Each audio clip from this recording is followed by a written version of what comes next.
स्वागत है आप सभी का माय मदर एट 66 के पार्ट 2 में, जहां हम बात करेंगे इस कविता के पोएटिक डिवाइसेस की। ये वही लिटरेरी टूल्स हैं जो कविता को सिर्फ शब्द नहीं, एक एहसास बनाते हैं, और यही चीज बोर्ड में हाई स्कोरिंग आंसर्स में फर्क लाती है। तो चलिए बिना देरी के शुरू करते हैं और समझते हैं इन पोएटिक डिवाइसेस को आसान भाषा में।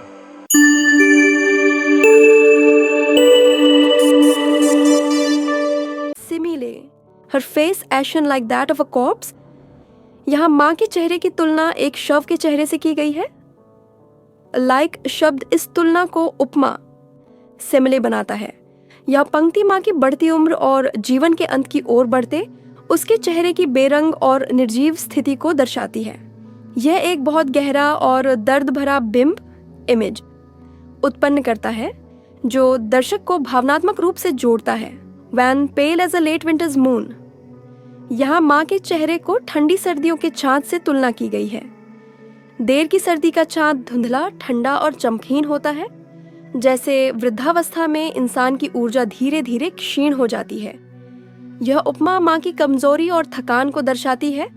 मेटाफोर यंग ट्रीज स्प्रिंटिंग, इस पंक्ति में पेड़ों को दौड़ता हुआ कहा गया है। पेड़ असल में नहीं दौड़ते, पर कार के तेज गति से चलने के कारण वे दौड़ते हुए प्रतीत होते हैं। यहाँ पेड़ों को ट्रीज स्प्रिंटिंग बताकर यह दिखाया गया है कि बाहर की दुनिया में जीवन कितना तेज और ऊर्जावान है, जो माँ की स्थिति से एकदम विपरीत है।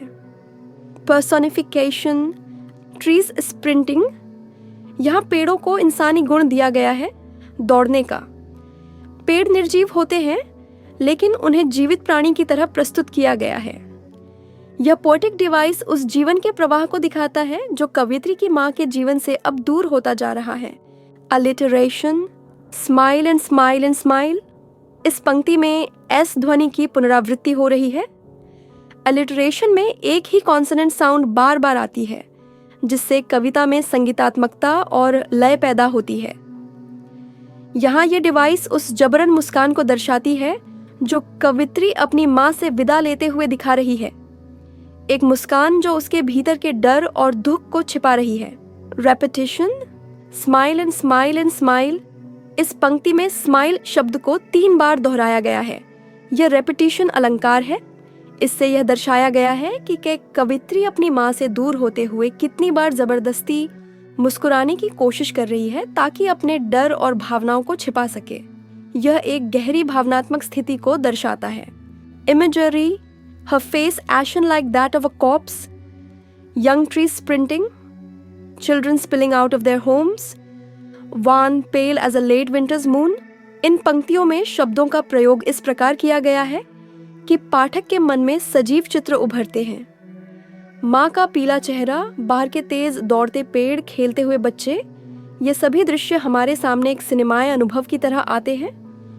इन्हीं को इमेजरी कहा जाता है। एंजाममेंट, इस कविता की पंक्तियां बिना किसी पूर्ण विराम के एक के बाद एक बहती जाती है। यह तकनीक यह दिखाती है कि कवयित्री की सोच और भावना बिना रुके बह रही है, जैसे कोई विचार मन में लगातार चल रहा हो। इससे कविता को एक प्राकृतिक प्रवाह मिलता है। तो दोस्तों, अब आपने समझ लिया कि इस कविता में किन किन पोएटिक डिवाइसेस का इस्तेमाल हुआ है और उनका मतलब क्या है। उम्मीद है अब आप ना सिर्फ इस कविता को समझ पाएंगे, बल्कि एग्जाम में कॉन्फिडेंटली इसका एनालिसिस भी कर पाएंगे।